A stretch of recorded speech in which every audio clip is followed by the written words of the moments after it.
Apa kabar semuanya? Ivan di sini dan hari ini kita akan membahas salah satu solusi CRM yang paling populer di pasaran, HubSpot. HubSpot memiliki banyak rencana yang ditawarkan di berbagai hub yang berbeda, mulai dari pemasaran, penjualan, hingga operasi. Kita akan membahas apa yang mereka lakukan, untuk apa gunanya, berapa harganya, dan segala hal di antaranya. Jadi, mari kita langsung saja. Karena ini adalah tutorial langkah demi langkah, jika kamu ingin mengikuti semua yang aku lakukan, akan ada link eksklusif di bawah di deskripsi untuk kamu ikuti. Setelah kamu siap, tekan Get Started for Free, dan itu akan membawamu ke halaman ini. Karena aku sudah memiliki akun, layarku akan terlihat sedikit berbeda dari milikmu. Jadi, aku akan membuat akun baru dengan pengguna baru. Jadi, silakan masukkan email yang kamu ingin gunakan dan verifikasi. Sekarang, setelah kamu memverifikasi emailmu, mari kita pilih kata sandi yang ingin kita gunakan. Aku akan memasukkan nama depan dan nama belakangku, dan itu akan menanyakan beberapa pertanyaan di sini. HubSpot melakukan pekerjaan yang sangat baik dalam mengetahui di mana kamu berada, sehingga kita bisa menyesuaikan platform ini dengan pengalamanmu. Jadi aku menekan ya, aku tahu kita akan berada di bidang pemasaran dan periklanan. Kita akan menjadi pemilik, dan nama perusahaan kita menjadi tes. Selanjutnya hanya aku, dan situs web perusahaan akan menjadi myfirstwebsite.com. Mari kita buat akun, dan kita akan siap untuk memulai. Jadi aku tidak yakin apakah kamu pernah menggunakan HubSpot sebelumnya. Jadi mari kita lakukan sedikit tinjauan cepat. Pada dasarnya cara kerja HubSpot adalah di tengahnya. Ada CRM yang hebat yang merupakan pusat dari semua ini. Di dalam CRM ini, kamu bisa menyimpan catatan kontak, catatan perusahaan, kesepakatan yang sedang kamu kerjakan, dan semua jenis komunikasi, dan seterusnya. Dengan cara ini, semua bisa berada di satu tempat terpusat dan tidak ada yang terlewat. Namun selain CRM pintar yang disediakan oleh HubSpot, ada berbagai hub yang bisa terhubung dengannya. Hub-hub ini mulai dari hub pemasaran, hub penjualan, hub layanan, hub konten, operasi, perdagangan, dan lain-lain. Kamu sebut saja, dan semuanya memiliki fungsi unik masing-masing. Jadi dengan Marketing Hub itu bertanggung jawab untuk fitur pemasaran, sementara Sales Hub fokus pada upaya penjualan. Mereka semua akan melakukan hal yang berbeda, dan tujuan dari platform ini adalah untuk benar-benar melacak perjalanan pengguna secara keseluruhan. Melalui seseorang yang tidak tahu apa bisnis kamu, kita dapat melacak perjalanan mereka dari yang tidak dikenal, yang tidak tahu siapa kamu, hingga mereka menjadi prospek, klien, dan akhirnya menjadi pelanggan kamu. Itulah sebabnya jika kamu baru memulai, aku sangat menyarankan untuk memulai dengan platform pelanggan. Platform itu sendiri akan dikenakan biaya Rp240.000 per bulan jika kamu membayar tahunan, dan Rp300.000 jika kamu membayar bulanan. Namun itu akan mencakup semua hub di tingkat pemula, mulai dari pemasaran hingga perdagangan. Jika kamu ingin melihat apa yang dilakukan hub tertentu, yang akan aku lakukan adalah scroll ke bawah di sini, misalnya dengan Marketing Hub. Kita bisa melihat dengan tepat apa yang termasuk dalam paket pemula dan bagaimana perbandingannya dengan profesional atau bahkan enterprise. Sekarang, jika kamu adalah tim kecil yang hebat,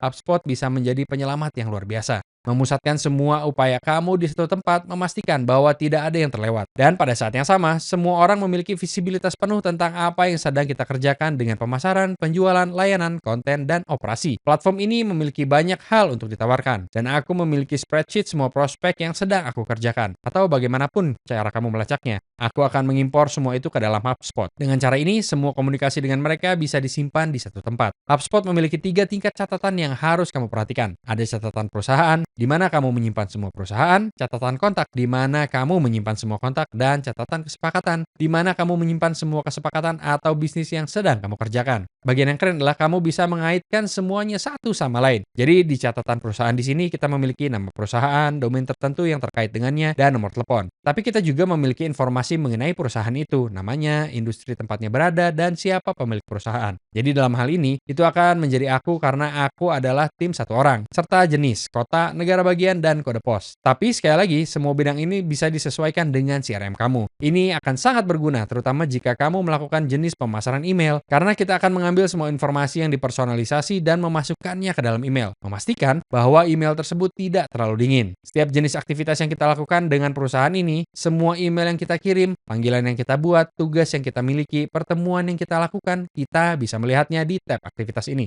Secara pribadi, aku tak pernah menghubungi perusahaan ini secara langsung, tapi jika aku melakukannya, semua informasi akan disimpan di sini. Selain itu, kamu juga bisa melakukan panggilan di dalam platform ini. Itu akan sangat berguna karena kamu bisa mencatat selama panggilan, dan tergantung pada negara bagian mana kamu berada, itu juga bisa merekamnya. Di sisi kanan, seperti yang kamu lihat, Stephen Gonzalez akan menjadi Direktur Penjualan dan Pemasaran Nasional dari NetTech Corporation. Ini sangat berguna ketika kamu bekerja dengan berbagai pemangku kepentingan di perusahaan, karena sebagian besar waktu, terutama jika itu adalah bisnis B2B, kamu akan bekerja dengan beberapa individu. Dengan cara ini, kita bisa melihat siapa yang ada di dalam tim. Selain itu, kamu juga bisa melihat kesepakatan, tiket, panel, perusahaan lain, atau bahkan langganan yang terkait dengan perusahaan ini. Sekali lagi, semua hal yang kamu lihat di depanku bisa disesuaikan, dan itu tergantung pada apa yang kamu cari. Aku secara pribadi menggunakan HubSpot untuk pekerjaan penuh waktu, dan sesuatu yang sangat berguna bagi kami adalah memiliki alat seperti LinkedIn Sales Navigator yang terhubung dengannya. Ada banyak integrasi lain yang ada, dan apa yang aku lakukan untuk mencari tahu apakah mereka ada di luar sana adalah pergi ke aplikasi di sini di HubSpot. Adalah pergi ke pasar aplikasi di sini di HubSpot. Kita bisa mengetikkan aplikasi yang kamu cari dan menghubungkannya secara langsung ke akun kamu. Jadi sekali lagi, semua yang kamu lihat bisa disesuaikan. Itu cukup sederhana. Seperti yang kamu lihat di sini. Catatan yang disesuaikan ini, kamu klik di atasnya dan kamu bisa memodifikasinya sesuai keinginan kamu. Hal yang sama juga berlaku dengan catatan kontak. Seperti yang kamu lihat,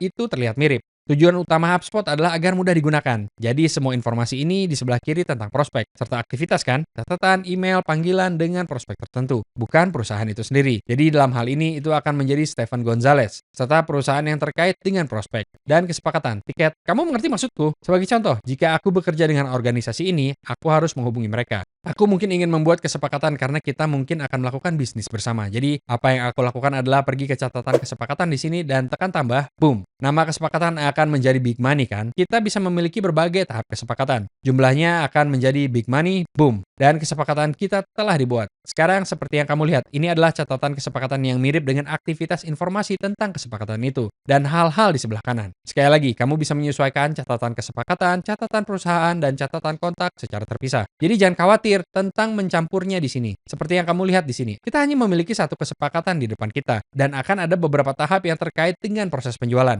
Jadi dalam hal ini, kita hanya memiliki janji yang dijadwalkan. Tetapi jika orang itu bisa memenuhi syarat untuk membeli, presentasi yang dijadwalkan, atau mengambil keputusan yang terlibat, kita bisa memindahkannya tergantung di mana posisinya. Ada banyak cara berbeda untuk memfilter ini juga. Mulai dari tanggal perdagangan, saat kesepakatan dibuat, hingga tanggal aktivitas terakhir, tanggal ditutup, atau bahkan filter lanjutan yang bisa kita lihat di sini yang terkait dengan properti CRM kamu. Jadi itu adalah hal-hal dasar. Kamu mungkin bertanya pada dirimu sendiri, "Hey Ivan, tapi bagaimana aku mendapatkan lebih banyak prospek yang datang ke situs dan bisnisku?" Sekarang, dengan alat pemula, fitur seperti sosial dan kampanye hanya akan dibuka saat kita beralih ke fitur profesional. Namun, alat pemasaran email akan sangat berguna. Kamu bisa dengan mudah memodifikasi email yang kamu kirim dengan komponen drag and drop, dan itu akan sangat mudah digunakan. Aku tidak akan menghabiskan terlalu banyak waktu di sini, karena jika kamu menggunakan salah satu dari ini, kamu bisa menggunakan semuanya. Tetapi akan ada banyak hal yang bisa kita tambahkan, mulai dari gambar hingga pemisah hingga video kan? Atau bahkan memodifikasi desainmu sesuai keinginan. Bagian terpenting ada di kolom analisis di sini karena kita bisa melihat semua keterlibatan kita dan melihat dengan tepat apa yang berhasil dan apa yang tidak. Aku tidak memiliki data di sini, tetapi itu mengukur banyak hal berbeda seperti tingkat pembukuan, tingkat klik tayang, deliverability, atau laporan kinerja email. Jika kamu pergi ke dashboard ini, semua laporan yang kita bicarakan, kamu bisa menyimpannya di satu tempat. Jadi pada dasarnya, apa itu dashboard adalah kumpulan laporan dan semuanya akan menunjukkan hal yang berbeda. Dalam hal ini akan menjadi dashboard email kita. Dan itu akan menunjukkan percakapan email total berdasarkan perwakilan, total email yang ditutup berdasarkan perwakilan, dan berbagai hal yang kita ukur di sini. Jika kamu ingin membuat laporan, itu akan sangat mudah. Yang perlu kamu lakukan adalah membuat laporan di sini, dan akan ada banyak template dan hal lain untuk dipilih. Jadi pada dasarnya, cara aku memikirkannya adalah semua data yang kamu miliki di dalam CRM kamu, kita bisa menggunakannya untuk upaya pelaporan kamu karena dengan cara itu, kita memiliki visibilitas penuh tentang apa yang sedang terjadi. Jadi, mari kita bahas apa yang akan aku lakukan jika aku baru memulai dengan HubSpot. Pertama, untuk semua pelanggan yang sudah ada kan, kita memiliki spreadsheet atau kita menuliskannya di atas serbet di suatu tempat. Kita memasukkan nama mereka dalam HubSpot. Itu akan sangat mudah dilakukan. Jadi ingat, jenis catatan yang kita bicarakan, yang perlu kita lakukan adalah pergi ke salah satu dari catatan itu yang ingin kita impor. Tekan tombol impor dan kita bisa dengan mudah mengimpor CSV atau apapun yang kamu inginkan. Langkah kedua adalah, aku secara pribadi akan membuang daftar orang kan.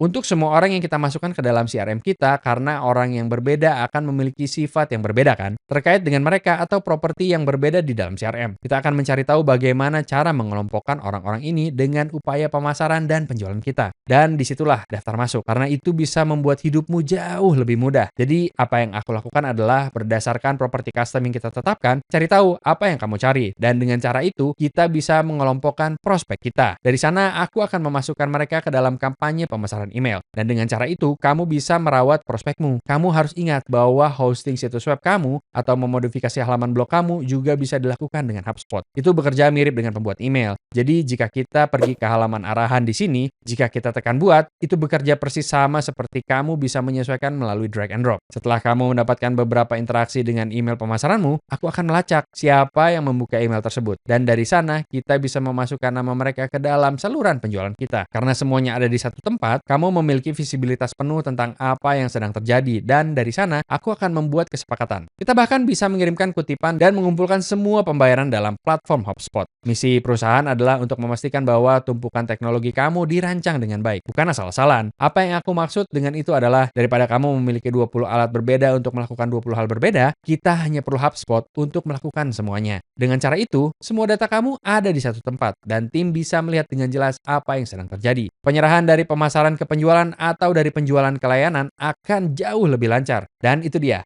Itu adalah tutorial langkah demi langkah tentang platform pemula dengan HubSpot. Ada banyak hal yang ditawarkan oleh platform ini, dan itu bisa melakukan pekerjaan yang luar biasa dalam menyederhanakan upaya kamu. Jika kamu ingin mencoba platform ini, akan ada link eksklusif di deskripsi. Silahkan klik link itu karena itu sangat membantu mendukung channel ini. Ingat bahwa di channel ini, kami membuat video tentang berbagai platform dan alat untuk membantu kamu memulai dan mengembangkan bisnismu. Jadi, jika kamu mendapatkan nilai dari video ini, silahkan beri like dan subscribe untuk lebih banyak video seperti ini.